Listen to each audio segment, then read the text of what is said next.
service. Good evening. These are the Hickory Hound's News and Views.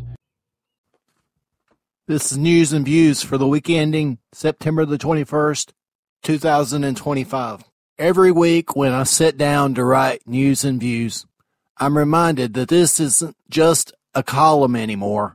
It's grown into its own rhythm, a heartbeat that keeps time with the life of our community. That rhythm came naturally, and it rests on three parts: reflection, record, and meaning. The first part is the reflection. This is the what's up of the week, a snapshot of how it feels to live here and now. Maybe it's bills piling up, or the relief of a new job, or the silence when a neighbor moves away. Reflection is like the weather.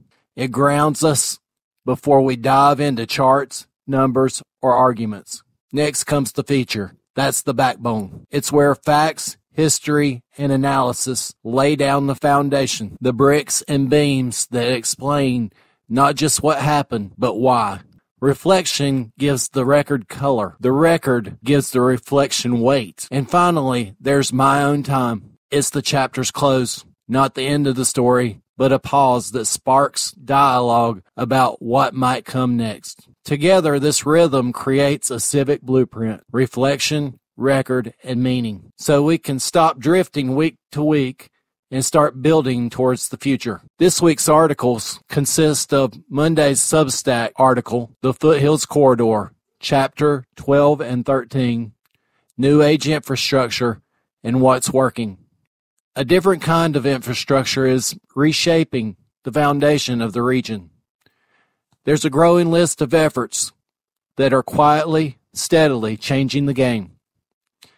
These projects work not because they're perfect, but because they're rooted, responsive, and replicable.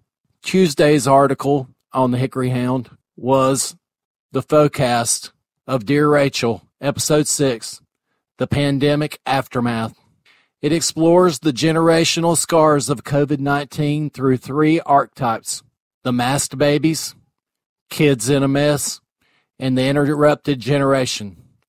From speech delays to learning loss to stalled careers, these voices reveal how the pandemic reshaped the shrinking center, making stability rarer, milestones harder, and resilience more urgent. Thursday's article on the Hickory Hound was the continuing series, Factions of Self-Preservation, Article 3, Aging Without Anchoring. It reveals how Hickory's retiree-driven growth model is quietly distorting the city's planning priorities, voting patterns, and generational balance. With over 25% of the population now over 60, the system is increasingly shaped by those who benefit from preservation, not preparation. A thought-provoking breakdown of zoning, healthcare, schools, and infrastructure challenges a city stuck in neutral. Friday's contribution on Substack, the continuation of the Foothills Corridor, Part 4, Weak Signals, Strong Potential, Chapter 14, Reimagined. These are weak signals that, if nurtured, expanded, and connected, could become the spine of a new regional identity, a quiet reimagining of craft beer, tourism, and cultural heritage is taking root across the region, offering a new kind of economic engine, one rooted in experience, narrative, and local pride. In the upcoming week, we'll see 4 new articles. The first coming on Monday on Substack, the continuation of the Foothills Corridor book, chapters 15 and 16, on healthcare and renewable energy. Tuesday on the Hickory Hound, we'll introduce a continuing feature article called The Dirt is Moving, but What Are We Really Building? Part 2. It's a continuation of an article that originated on one of these Sundays' News and Views. Hickory's housing boom and the risks of short-term growth. Thursday, back on the Hound, we'll continue with the factions of self-preservation. Thursday on the Hickory Hound, we'll continue with the factions of self-preservation, Chapter 4, Part 4, The Invisible Majority. How immigration labor keeps Hickory running while remaining tactically excluded. The headline insight is immigrants are indispensable to Hickory's workforce, but structurally invisible in civic life. Back to Substack and Friday's article in the upcoming week and Chapter 17 of the Foothills Corridor, Community Education and Youth Retention. Now on to the feature summary. The feature summary looks back to the past 2 years and where we stand today. When we look back 2 years between September 2023 and September 2025, we see a picture of how international events, national policies, and local realities all connect. These years were not just a series of headlines. They were a chain of causes and consequences that shaped where we stand right now. Let's start with the global stage. In 2023, world trade took a step backwards. The World Trade Organization estimated that global goods trade actually shrank by more than 1% that year. This came after the inflation shock of the pandemic era, when governments raised interest rates to cool down the overheated economies. At the same time, China was working to expand its influence in global services through major trade fairs, while the war in Ukraine dragged into its third year, drawing hundreds of billions in aid from the U.S. and Europe. Energy markets shifted too. Russia redirected oil to China and India after European embargoes, while liquefied natural gas became the fallback fuel for much of the world. Technology became its own battlefield. The European Union launched the Artificial Intelligence Act in 2024, the world's most comprehensive AI law, while the U.S. and China poured billions into semiconductors and supercomputing. Climate pressure didn't let up either. In April 2024, the National Oceanic and Atmospheric Administration confirmed a mass global color bleaching event, with more than 80% of the reef areas affected by September 2025. And institutionally, the BRICS bloc expanded to include new members like Egypt, Iran, and Indonesia, signaling a shift towards a more multipolar world. Now let's turn to the United States. Inflation cooled from its peak in 2022, but interest rates stayed high through most of 2023 and 2024. It wasn't until September 2025 that the Federal Reserve finally began to cut rates. This had direct consequences. Mortgage costs spiked to levels not seen in decades, putting homeownership further out of reach. Even with the rate cuts, affordability remains one of the nation's deepest pain points. Meanwhile, Washington's industrial strategy reshaped the map. The CHIPS program awarded billions in subsidies to Intel, Samsung, TSMC, and Micron to rebuild domestic semiconductor capacity. The AI and cloud buildout surged. Data centers consumed nearly 5% of the U.S. electricity in 2023, with projections that computing could become the largest commercial energy use by 2050. Market signals confirmed the boom.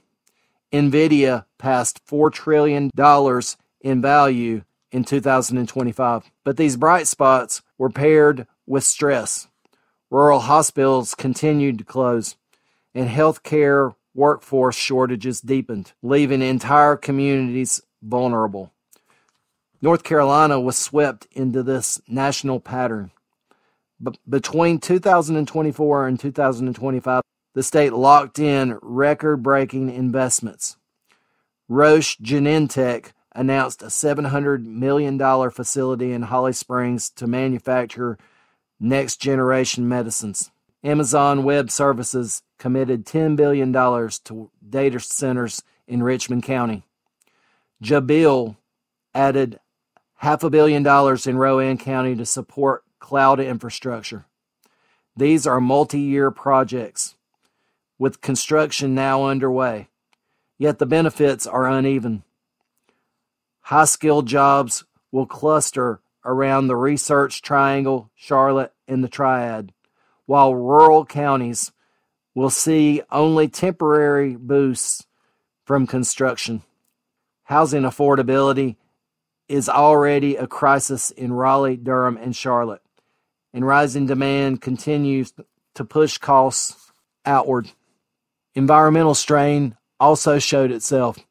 Tropical Storm Chantal in July 2025 caused tens of millions of dollars in damages and required federal aid.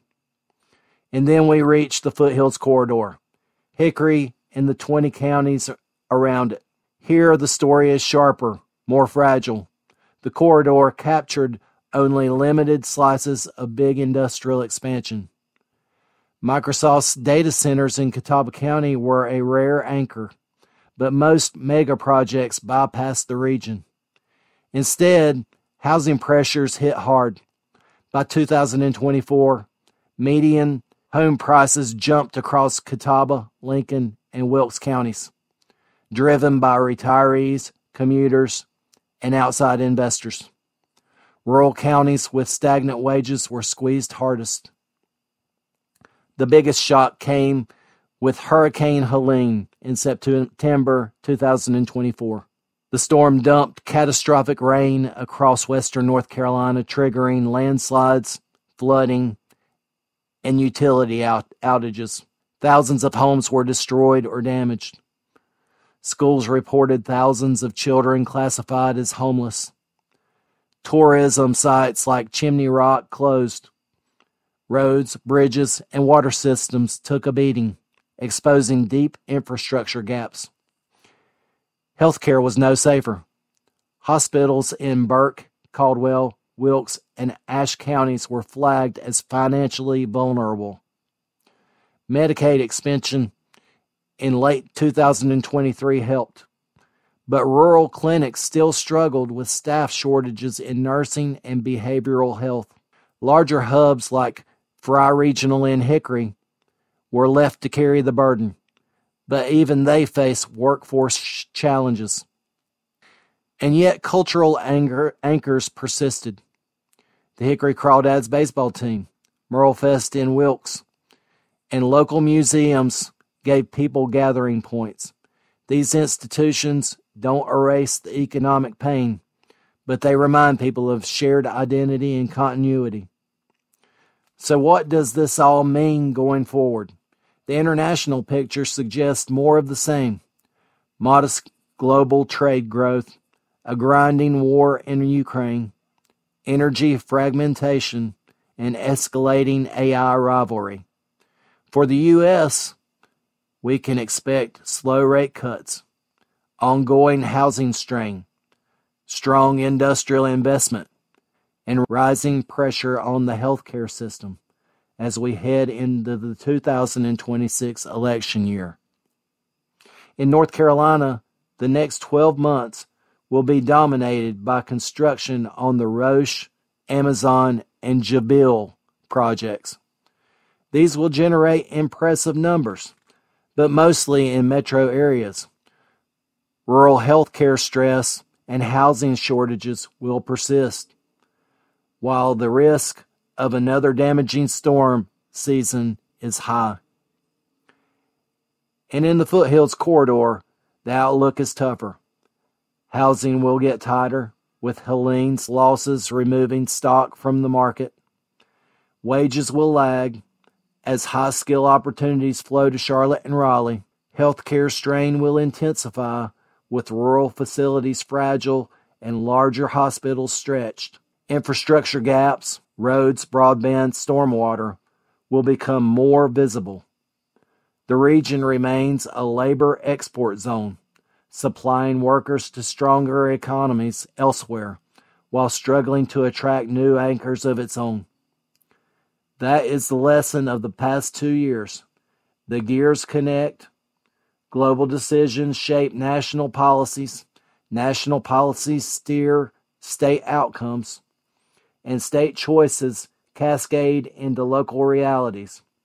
For Hickory and the Foothills Corridor, the challenge is not just surviving shocks like Helene, but demanding a fairer share of the growth that continues to cluster elsewhere. Next week will mark the 1-year anniversary of Hurricane Helene. You'll hear plenty of stories in the legacy media, but mine isn't a hit-and-run recap. For me, Helene is personal. That day began like any other. The internet cut out, then the power, but I went to work. We kept the kitchen running with 3 people instead of the usual 7 or 8. Commitment is part of my family's culture. When others walk away, we keep showing up. That night, heading home, I drove a road I'd taken thousands of times. Power was out. I couldn't see the tree across the pavement until it was too late. I hit it at 40 miles per hour. The horn blared, metal twisted. Neighbors ran towards me expecting the worst, but I walked away. I was lucky. Many weren't. Storms strike in seconds, but it's the aftermath that lingers. Families carried losses no relief check could repair. Survivors went through winter without shelter. Jobs vanished, businesses closed, rural counties struggled while metros pressed forward.